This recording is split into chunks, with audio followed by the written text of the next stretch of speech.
नमस्कार, आप सभी, मेरा नाम है अशोक वीर यादव एडवोकेट और मैं आप सभी के लिए लीगल एडवाइस वीडियोस अपलोड करता हूं, जो कि आप सब लोग लाइक करते हैं, पसंद करते हैं, शेयर करते हैं और सब्सक्राइब भी करते हैं। अब तक नहीं किया तुरंत करिएगा, दूसरे लोगों तक भी जानकारी को जरूर शेयर करिएगा।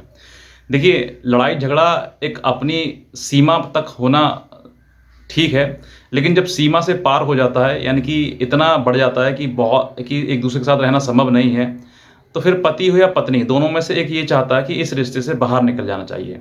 अब उस आधार पर रिश्ते से बाहर निकलने का तो सोच लेते हैं, लेकिन उसके लिए सोचते हैं कि भाई तलाक कैसे लेना चाहिए। तो आज मैं आपको ये बताऊंगा कि अगर आपका पति या फिर पत्नी, कोई भी व्यक्ति दोनों में से एक है और एक तलाक देना चाहता है और एक देना नहीं चाहता है, दोनों में से कोई भी हो सकता है, तो उस दौरान आपको तलाक कैसे लेना चाहिए। आज मैं आपको इसी वीडियो के माध्यम से पूरा प्रोसेस बताऊंगा कि अगर आपका पति या फिर पत्नी दोनों में से कोई एक व्यक्ति चाहता है तलाक लेना, लेकिन दूसरा तलाक लेना देना नहीं चाहता है, तो ऐसे समय पर क्या कानून में कोई प्रोविज़न है, कोई प्रावधान है जिसके दौरान हम तलाक ले सकते हैं। तो जी हाँ, तलाक आप ले सकते हैं, क्योंकि आपके पास कंटेस्टेड, यानी कि ऐसा डाइवोर्स जो कि एक व्यक्ति चाहता है, दूसरा व्यक्ति नहीं चाहता है। तो आज मैं आपको वही बता दूंगा कि अगर आपके पास में एक व्यक्ति चाहता है और दूसरा नहीं चाहता, तो उस दौरान आपके जो डाइवोर्स है वो किस तरीके से लिया जाए। डाइवोर्स दो प्रकार से दिया जाता है, मतलब एक तो म्यूचुअल, यानी कि जो आपसे रजामंदी से आप तलाक ले सकते हैं। तो ये तो संभव यहाँ है नहीं, यहाँ तो कंडीशन ये फुलफिल होती नहीं है कि आपकी रजामंदी से तलाक हो जाए। लेकिन जहाँ पर तलाक में एक व्यक्ति चाहता है, दूसरा नहीं चाहता है, तो उस तलाक को बोलते हैं कंटेस्टेड या फिर एक्स पार्टी। एक्स पार्टी कब होता है, कंटेस्टेड क्या होता है, वो भी मैं आपको पूरा बताऊंगा। कंटेस्टेड मतलब कि आपकी पति या पत्नी आप दोनों कोर्ट में आ रहे हैं, एक व्यक्ति ने अर्जी दी है और दूसरा उसको देना चाहता है और दूसरा लड़ना चाहता है। तो लड़कर अगर आप दूसरे को हरा देते हैं या फिर दोनों अपनी बात कह देते हैं, तो ये जो डाइवोर्स है, दोनों मतलब पार्टी जो है वो लड़ रही हैं, तो ऐसे जो डाइवोर्स है उसको बोलते हैं कंटेस्टेड डाइवोर्स। अब वहाँ पर तभी मिलता है आपको जब आप वो चीज़ें प्रूफ कर पाते हैं।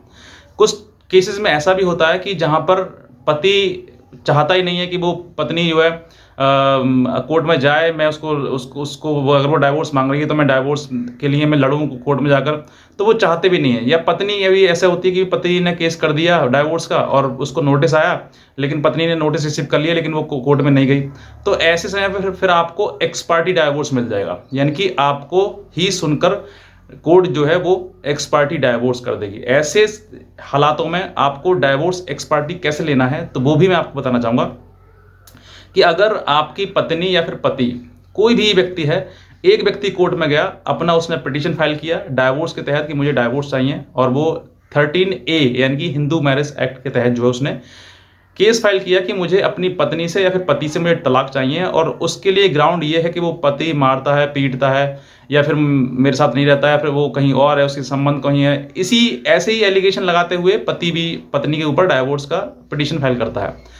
तो ऐसे समय पर अब एक व्यक्ति ने तो डाइवोर्स पिटीशन फाइल कर दिया, मान लीजिए मैं कहता हूँ पति ने फाइल कर दिया, और फिर पत्नी को पता लग गया कि वो डाइवोर्स चाहता है मुझसे, पत्नी किसी कारणवश नहीं गई, या फिर उसको पता नहीं था, कुछ भी कोई कारण हो सकता है, तो वो कोर्ट में नहीं गई। तो फिर उस दौरान जो है वो आपको एक्स पार्टी, यानी कि आपकी ही बात सुनकर, सिर्फ एक तरफा सुनकर कोर्ट जो है वो न्यायालय आपको डिक्री दे देगा और आपके फेवर में, यानी कि आपके पक्ष में वो पूरा का पूरा डाइवोर्स का पिटीशन जो है वो आपके अलाउ हो जाएगा और आपको डाइवोर्स मिल जाएगा। ये होता है एक्स पार्टी, यानी कि एक तरफा डाइवोर्स।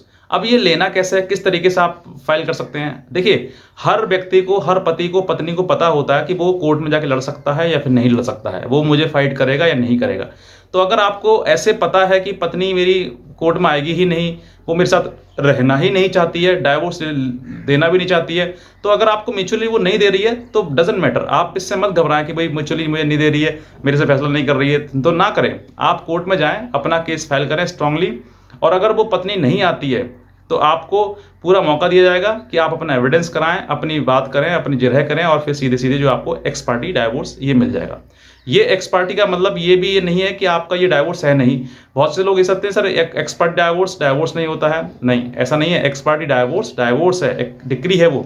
अब जब मान लीजिए आपके पक्ष में डाइवोर्स कोर्ट के द्वारा पारित हो गया है, तो अब जब पत्नी को ये पता चलेगा कि मेरे खिलाफ डाइवोर्स हो गया है, मैं पत्नी नहीं हूं उनकी, तो ऐसे समय पर वो क्या कर सकती है कि वो कोर्ट में जाके फिर से अर्जी दे सकती है कि मुझे भी सुना जाए। तो वो एक्स पार्टी को जो ऑर्डर है वो रिकॉल हो जाएगा, और रिकॉल होने के बाद फिर से डाइवोर्स का पिटीशन जो है फाइल, मतलब पिटीशन जो स्टार्टिंग से फिर चलना शुरू हो जाएगा। ये एक प्रक्रिया है जो कि आपको इस दौरान ये मतलब फॉलो करनी पड़ेगी। लेकिन अब जो है, जो एक्स पार्टी जो डाइवोर्स आपको पहले हो चुका था और उस दौरान आपने शादी कर ली है, तो वो आपकी शादी भी वैलिड मानी जाएगी, क्योंकि आपका डाइवोर्स का जो आपका मतलब डिक्री थी वो कोर्ट ने पारित कर दी है। तो फिर अब जो लेट पत्नी आती है, साल 2 साल बाद आती है, तो फिर इसका मतलब ये नहीं है कि आपकी वो शादी वैलिड नहीं मानी जाएगी। अब आपने अगर सेकंड मैरिज कर ली है तो आपकी वो शादी भी वैलिड मानी जाएगी और वो आपकी पत्नी भी वैलिड मानी जाएगी।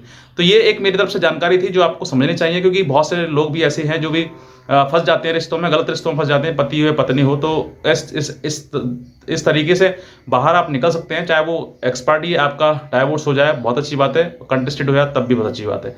तो आपके लिए ये बहुत जानकारी महत्वपूर्ण है, जिससे कि आप फ़ायदा ले सकते हैं। और आप डाइवोर्स डालने से पीछे ना डरें, पीछे ना घबराएं, ना मतलब कि आप परेशान ना हो कि लेकिन मेरा डाइवोर्स होगा नहीं होगा। आपको ज़रूरी है कि वो जो डॉक्यूमेंट्स जो आपके पास सबूत हैं उनको एनालिसिस करना और उनको समझना कि वाकई मेरे आधार पर जो है वो डाइवोर्स मिल जाएगा नहीं मिल जाएगा। अगर आपको नहीं मिलता है तो फिर आपको कंटेस्टेड के ना होगा, कहीं एक्स पार्टी ना हो जाए, ये भी आपको देखना है। चाहे पति हो पत्नी, कहीं ना कहीं अगर मान लीजिए वो लगता है कि वो कोर्ट में भी नहीं आएगी या फिर मैं लड़के ही अकेले ले सकता हूँ, तो आप एक्स पार्टी भी डाइवोर्स प्रोसीड कर सकते हैं, उसको ले सकते हैं। तो बस मैं इतना कहना चाहूँगा, अगर आप नए हैं तुरंत सब्सक्राइब करें, दूसरे लोगों तक भी जानकारी को जरूर शेयर करें। आज का वीडियो देखना, आपसे बहुत धन्यवाद।